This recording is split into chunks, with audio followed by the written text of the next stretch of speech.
SRHದು batting lineup ಯಾವ ಥರ ಉಂಟು? ಲಾಸ್ಟ್ ಟೈಮ್ಗಿಂತ ಸಹ ಖತರ್ನಾಕ್ ಉಂಟು. ನಮಸ್ಕಾರ ಎಲ್ರಿಗೆ, ಜನಾರ್ದನ್ ಸರ್ ಮಾತಾಡ್ತಿರೋದು. ಕುಶಲವೇ, ಕ್ಷೇಮವೇ, ಸೌಖ್ಯವೇ. Welcome back to Ganesh Karanth cricket talks YouTube channel. IPL ಪ್ರಿವ್ಯೂನ ಇವತ್ತಿನ ಈಗಿನ ತಂಡ SRH ಸನ್ರೈಸರ್ಸ್ ಹೈದರಾಬಾದ್, ಲಾಸ್ಟ್ ಟೈಮಿನ ರನ್ನರ್ ಅಪ್. ಅದಕ್ಕಿಂತ ಮುಂಚೆ ಸತತ ಒಂದು 2-3 ಸೀಸನಲ್ಲಿ ಸತತ ವೈಫಲ್ಯವನ್ನು ಕಾಣ್ತಿದ್ದಂತಹ ತಂಡ SRH ಆಗಿತ್ತು. ಅವರ ಓನರ್ ಕಾವ್ಯ ಮಾರನ್ ಅವರು ಅದು ಏನೋ ಅಲ್ಲಿ ಕ್ಯಾಮ್ರಾ ಇದ್ದರೆ ಸಹ ಕೇರ್ ಮಾಡ್ತಿರಲ್ಲ, ಅಲ್ಲೇ ಒಂದು ಫ್ರಸ್ಟ್ರೇಷನ್ ತೋರಿಸ್ತಾ ಇದ್ರು ಗ್ರೌಂಡಲ್ಲಿ, ಎಂತ ಸಾವು ಹೀಗೆ ಅಂತಲ್ಲ. But last time all of a sudden table ಪಟಾರ್ ಅಂತ ಚೇಂಜ್ ಆಯಿತು. ಆಕ್ಷನ್ ಸ್ಟ್ರಾಟಜಿಯೋ ಅಥವಾ ಏನು ಕೋಚ್ ಹಾಗೆ ಹೇಳಿದ್ರು, ಅವರು ಬೇರೆ ಥರದ ಕ್ರಿಕೆಟಿಗೆ ತನ್ನನ್ನು ತಾನು ತೊಡಗಿಸಿಕೊಂಡ್ರು. ಪವರ್ ಪ್ಲೇಯಲ್ಲಿ ಅಭಿಷೇಕ್ ಶರ್ಮಾ ಮತ್ತು ಟ್ರಾವಿಸ್ ಹೆಡ್ ಅವರನ್ನು ಹೊಡಿಲಿಕ್ಕೆ ಸ್ಟಾರ್ಟ್ ಮಾಡ್ತಿದ್ರು. ಇದು ಯಾವ ನಮ್ಮನಿದು T20 ಕ್ರಿಕೆಟ್ ಅಂತ ನಮ್ಗೆ ಅನಿಸಿದಂತ. ಹೌದು, ತಡಬಡ ಅಂತ ಹೊಡಿತಿದ್ದಾರೆ. All of a sudden 300 run cross ಆಗ್ಬೋದಾ? ಯಾಕಂದರೆ highest run RCB against 287 for 3 ಅಲ್ವಾ, 287 ಹೊಡೆದಿದ್ರು. Oh my god, just a few runs ಅಂತರದಿಂದಾಗಿ 300 ರನ್ ಆಗೋದು ತಪ್ಪಿತ್ತು. ಆ್ಯಂಡ್ ಎನಿವೇಸ್ RCBದು ಚೇಸ್ ಕೂಡ ಒಂದು ರೇಂಜಿಗೆ ಒಳ್ಳೆದಿತ್ತು. ಅಂದರೆ ಹೀನಾವಾಗ ಸೋಲಿಲ್ಲ, ಬಟ್ RCB ಸೋತಿತ್ತು.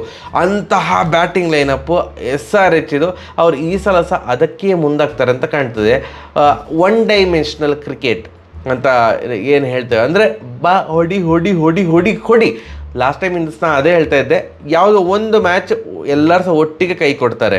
ಯಾಕಂತಂದರೆ ಇಲ್ಲಿ ನಿಂತು ಆಡುವಂಥ ಆಟಗಾರ ಇಲ್ಲ, ಎಲ್ಲರೂ ಸಹ ಖತರ್ನಾಕ್ ಪ್ಲೇಯರ್, ಅಂದರೆ ರಾಕ್ಷಸರು ಅಂತ ಹೇಳ್ತಾರಲ್ಲ, ದಡ ಅಂತ ಹೊಡಿ ಅಂತ, ಆ ಥರದ್ದೇ ಪ್ಲೇಯರ್ಸ್ ಇದ್ದರು ಲಾಸ್ಟ್ ಟೈಮ್. ಈ ಸಲ ಸಹ ಅದೇ ಥರ ಪುನರಾವರ್ತನೆ ಆಗಿದೆ. ಆ್ಯಕ್ಚುಲಿ ಈ ಸಲ ಇನ್ನೂ ಸಹ ಜಾಸ್ತಿ ಆಗಿದೆ.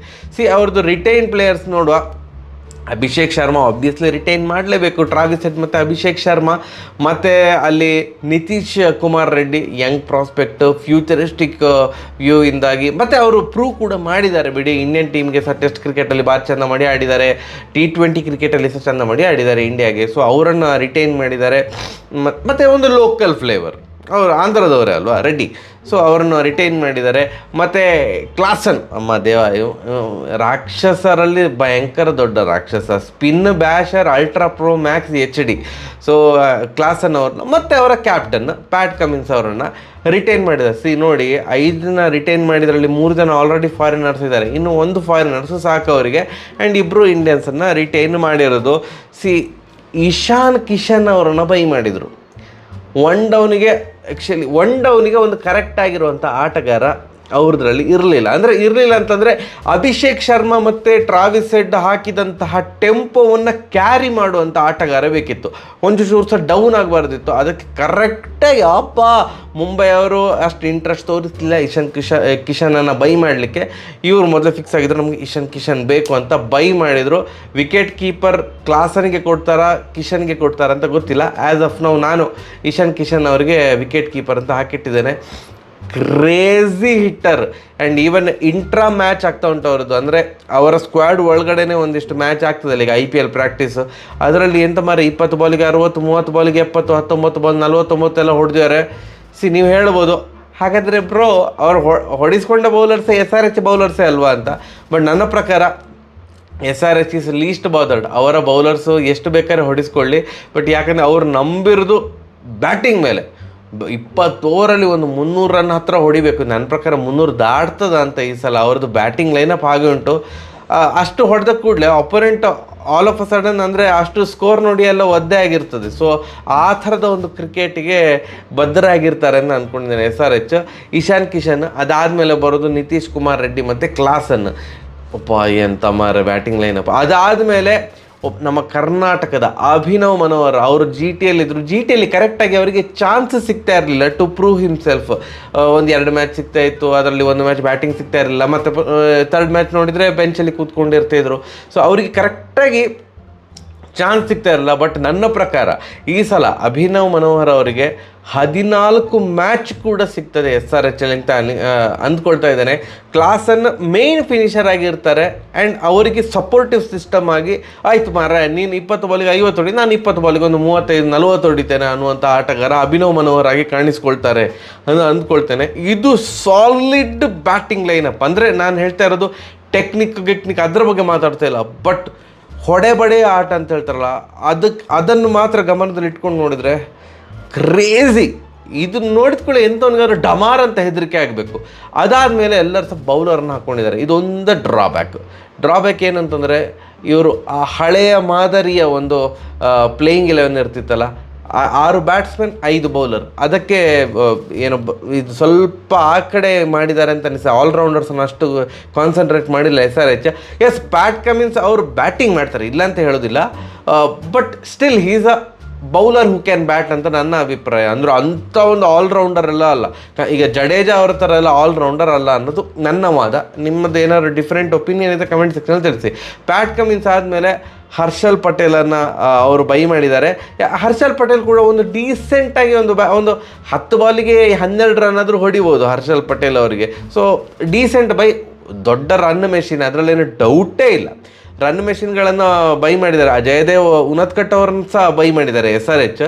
ರನ್ ಮೆಷಿನ್ಸನ್ನು ಯಾಕೆ ಬೈ ಮಾಡಿದ್ದಾರೆ ಗೊತ್ತಿಲ್ಲ, ಬಟ್ ಸ್ಲೋವರ್ ಬಾಲೆಲ್ಲ ಹರ್ಷಲ್ ಪಟೇಲ್ ಚೆಂದ ಹಾಕೋದ್ರಿಂದಾಗಿ ಕೆಲವೊಂದು ಸಲ ಸ್ಲೋವರ್ ಬಾಲ್ ಅದು ಪಿಚ್ ಆಗೋದಿಲ್ಲ, ಡೈರೆಕ್ಟ್ ಕೀಪರ್ ಕೈಗೆ ಬಂದಿರ್ತದೆ, ಸುಯಿ ತಲೆ ಮೇಲೆ ಹೋಗ್ತದೆ.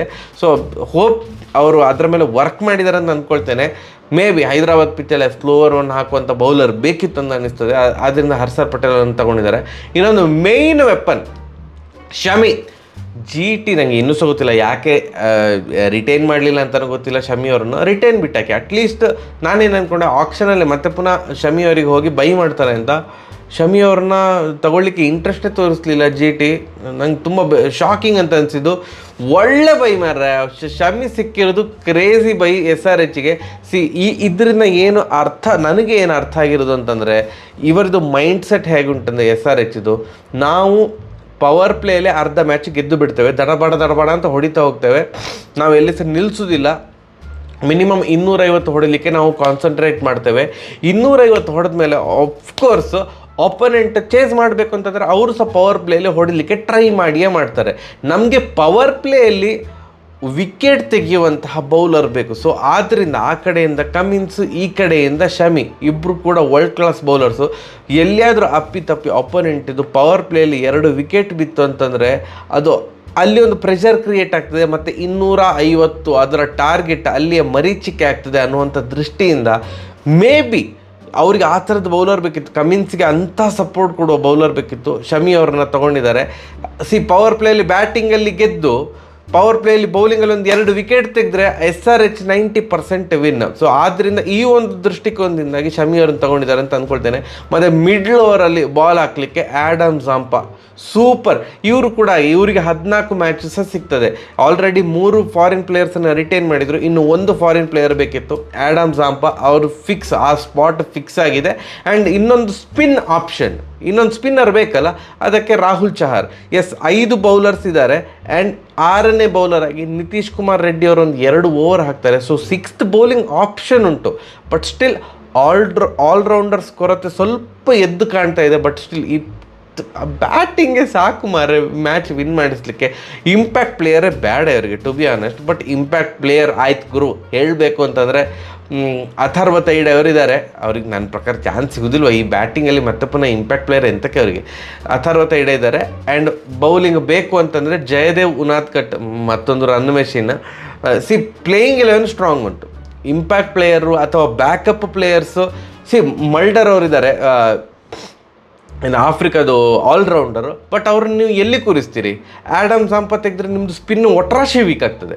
ಸೊ ಅವರಿಗೆ ಪ್ಲೇಯಿಂಗ್ 11ಅಲ್ಲಿ ಚಾನ್ಸ್ ಸಿಗೋದಿಲ್ಲ, ಅವರು ಬೆಂಚಲ್ಲೇ ಇರ್ತಾರೆ. ನಿಮಗೆ 3 ರಿಟೈನ್ಡ್ ಪ್ಲೇಯರ್ಸನ್ನು ತೆಗಿಲಿಕ್ಕಾಗೋದಿಲ್ಲ. ಹೆಡ್ಡನ್ನು ತೆಗಿಲಿಕ್ಕಾಗೋದಿಲ್ಲ, ಕ್ಲಾಸನ್ನು ತೆಗಿಲಿಕ್ಕಾಗೋದಿಲ್ಲ, ಅವರ ಕ್ಯಾಪ್ಟನ್ ಕಮಿನ್ಸನ್ನು ತೆಗಿಲಿಕ್ಕಾಗೋದಿಲ್ಲ.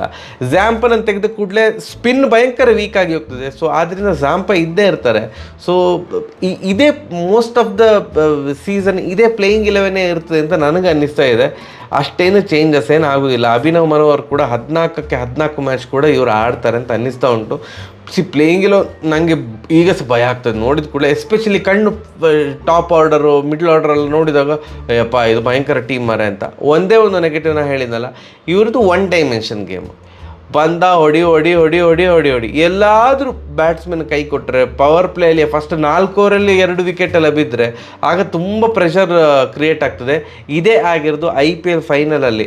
ಅಲ್ಲಿಯ ತನಕ ಭಯಂಕರ ಕ್ಲಿಕ್ ಆಗಿತ್ತು ಬ್ಯಾಟಿಂಗ್ SRH ಇದು. ಸಡನ್ನಾಗಿ ಟ್ರಾವಿಸ್ ಹೆಡ್ ಕೂಡ ಕೈ ಕೊಟ್ಟರು, ಅಭಿಷೇಕ್ ಶರ್ಮಾ ಕೂಡ ಕೈ ಕೊಟ್ಟರು. ಫೈನಲಲ್ಲಿ ಡಮಾರ್ ಅಂತ 2 ವಿಕೆಟ್ ಬೇಗ ಹೋಯಿತು. ಅದಾದಮೇಲಿಂದ ಅವರು ಚೇತರಿಸ್ಕೊಳ್ಳಿಲ್ಲ. ಸೊ ಅದರ ಬಗ್ಗೆ ಹೋಮ್ವರ್ಕ್ ಮಾಡಲೇಬೇಕು. ಅಂದರೆ ಅಕಾರ್ಡಿಂಗ್ ಟು ದ ಸಿಚುವೇಶನ್ ಆಡಿದರೆ ಈ ಪ್ಲೇ ಆಫಿಗೆ ಮತ್ತೆ ಸತತ 2ನೇ ಬಾರಿಗೆ ಬರ್ತಾರಪ್ಪ, ಅದರಲ್ಲಿ ಏನು ಡೌಟ್ ಇಲ್ಲ. ಭಯಂಕರ ಸ್ಟ್ರಾಂಗ್ ಉಂಟು ಟೀಮ್. 300 ರನ್ ಹೊಡಿಬೋದು ಇವರು ಈ ಸಲ. ನಂಗೆ ಯಾಕೋ ಅನ್ನಿಸ್ತಾ ಇದೆ 300 ರನ್ ಈ ಸಲ ಹೊಡಿಬೋದು. ಪಿಚ್ ಹೈದರಾಬಾದ್ ಪಿಚ್ ಅಂತೂ ಫ್ಲ್ಯಾಟ್ ಪಿಚ್. ಹೈದರಾಬಾದ್ ಪಿಚ್ಚಲ್ಲಿ 300 ರನ್ನು ಹೊಡಲಿಕ್ಕೆ ಟ್ರೈ ಮಾಡ್ಬೋದು. ನಮ್ಮ ಚಿನ್ನಸ್ವಾಮಿ ಸ್ಟೇಡಿಯಂ ಥರ ಚಿಕ್ಕ ಗ್ರೌಂಡಲ್ಲಿ 300 ರನ್ ಹೊಡಲಿಕ್ಕೆ ಟ್ರೈ ಮಾಡ್ಬೋದು. ಚಿನ್ನಸ್ವಾಮಿ ಸ್ಟೇಡಿಯಮ್ಮು, ಡೆಲ್ಲಿ ಸ್ಟೇಡಿಯಮಲ್ಲಿ ಸಹ ಡೆಲ್ಲಿಯಲ್ಲಿ ಆಡ್ತಾ ಇದ್ರೆ ಅಲ್ಲಿ ಸಹ ಟ್ರೈ ಮಾಡ್ಬೋದು. ಅಲ್ಲಿ ಸಹ ಒಳ್ಳೆ ರನ್ ಬರ್ತದೆ. ಸೊ ನಿಮ್ಗೇನು ಅನಿಸ್ತದೆ ಅಂತ ಕಮೆಂಟ್ ಸೆಕ್ಷನಲ್ಲಿ ತಿಳಿಸಿ. ಸಂಜೆ ಡೆಲ್ಲಿದು ವಿಡಿಯೋ ಬರ್ತದೆ. ಸರಿಯಾಗಿದೆ ಬರುವ. ನಮಸ್ಕಾರ.